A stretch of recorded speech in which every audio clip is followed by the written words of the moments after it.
Well, Matt Cardle, welcome to Sportsvibe TV. I can't believe it's not even a year since you won X Factor. You got the Christmas #1 single, and we were just chatting before the interview. It's been congratulations on being an overnight success, Matt. What, 12-year overnight success? Yeah, it's taken a lot longer than that. Well over a decade. But it feels good to finally be in a position to make a success of myself. I remember people telling me, or saying to me after I won the show, saying, "How does it feel? You've made it." And I was like, by no means of anyone's imagination have I made it. You know, I won the show. That's the platform. You know, you just got to look at how it has worked out for other people that have come out of it. But yeah, I've definitely been given a superb opportunity to make it.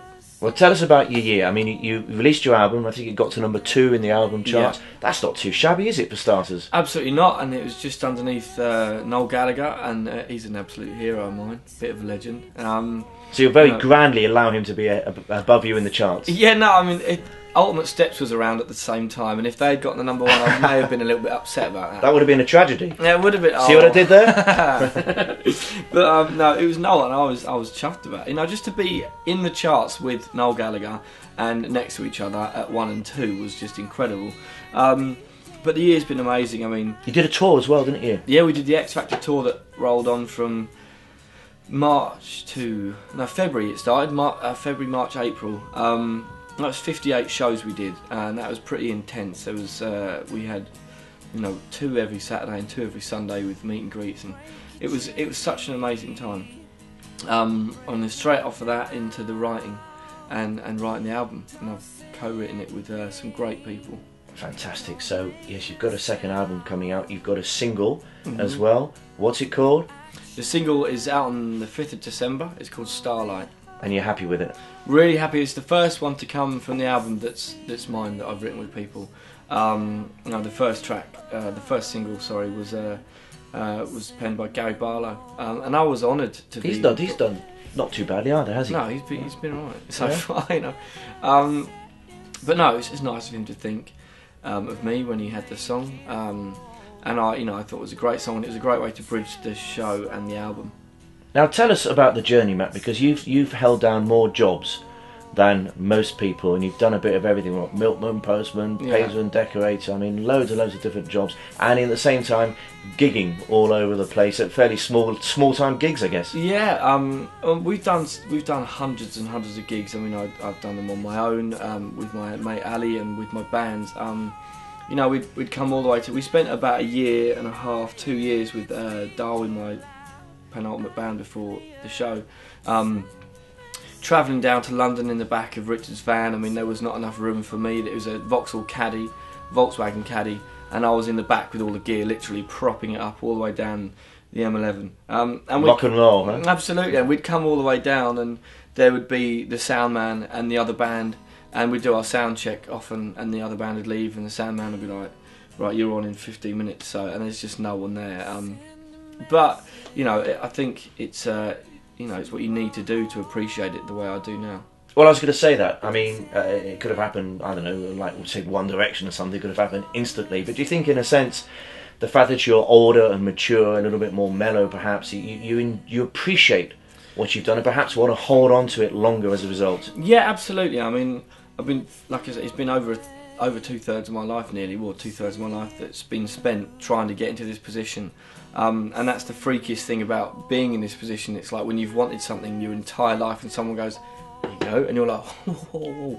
It's not like I don't know what to do with it, I'm just a little bit freaked out by it. But no, it's been a lot of hard work, and it does make me appreciate it a lot more. Plus I know what I'm doing. When I did get in the studio, I knew what it was going to be like, and I've been in a million studios, and never ones like Rack, which is a legendary studio.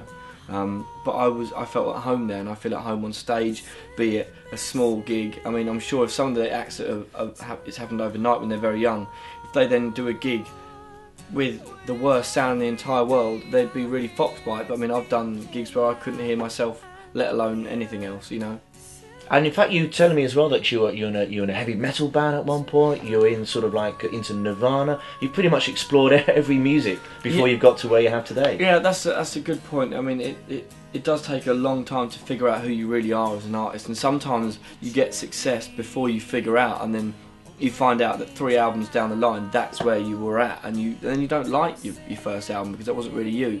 But the album that I've got out at the moment, Letters, is my sort of fourth proper full album that I've written.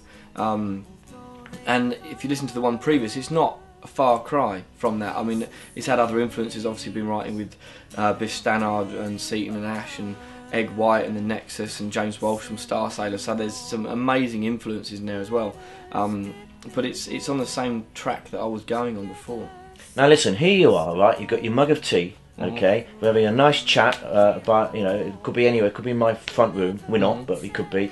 And you're the same guy who rocked up on stage in the final of the biggest show on TV in front of Simon Cowell and all the lot, and basically it was, you're in the final, the whole world was watching you. You became really, really, really famous. Now, does that all sound weird? I mean, were you in the zone completely and all that you sort of shut out and just went, right, I want to sing to my best of ability and try and win this thing? Yeah, by that stage I was really ill.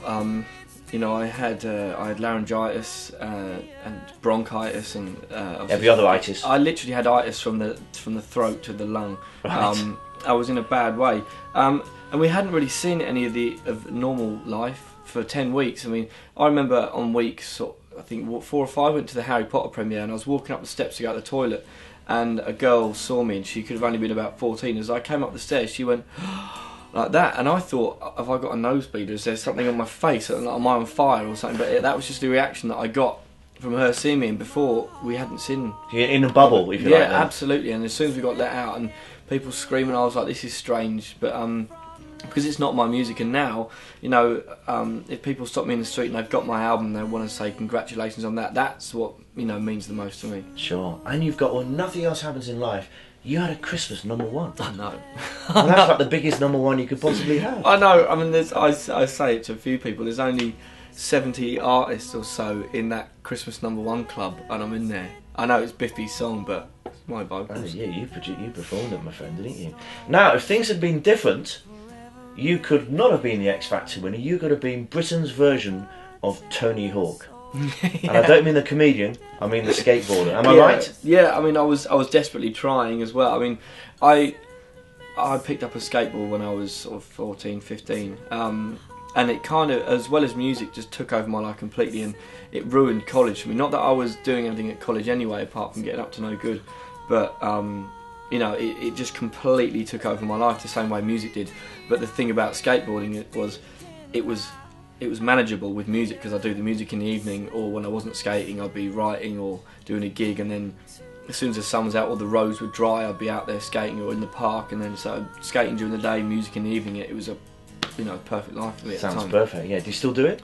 Yeah, absolutely. Yeah, I mean, I don't get to skate as much anymore. You get a certain amount of hassle down skate parks and the kids, and I just go to Tesco's on my board now. And, do you really? Yeah. What? Yeah. Well, how do you do all the shopping? Do you go home on a skateboard with 6 bags of? This is the thing, right? I go down there on the board, and then I wish I hadn't, because I'm carrying it along with a load of bags of shopping. Now, have you thought about merging the two together? You've got a tour coming up in March, haven't you? Mm-hmm.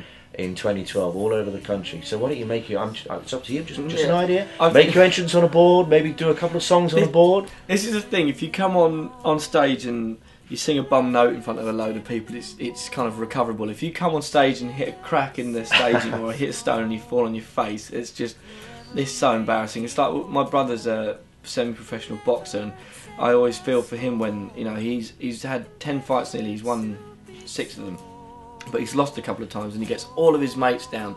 Come and watch me get knocked out. You know, that's quite a thing to deal with. Like, if he's on the canvas and, you know, he's lost, it's like, There's one thing singing a bum note, there's another thing getting beaten up in front of all your mates, or falling off a skateboard. Absolutely. Do you go and support him? Yeah, absolutely, yeah. How do you feel? Because he's your brother, he's your loved one. Every time he gets hit, do you feel the pain? Do you share the pain with him? Yeah, it's horrible. I mean, it's really hot. When he's winning, or when he wins, it's one of the most incredible feelings ever, and it's the best night every time. But when he's losing, I mean, he had a really tough one a little while ago, and he had his nose broken, and he was like the Black Knight off Monty Python, you know. He can't see because his eyes are streaming with tears because he's broken his nose. There's blood up here, so he can't breathe.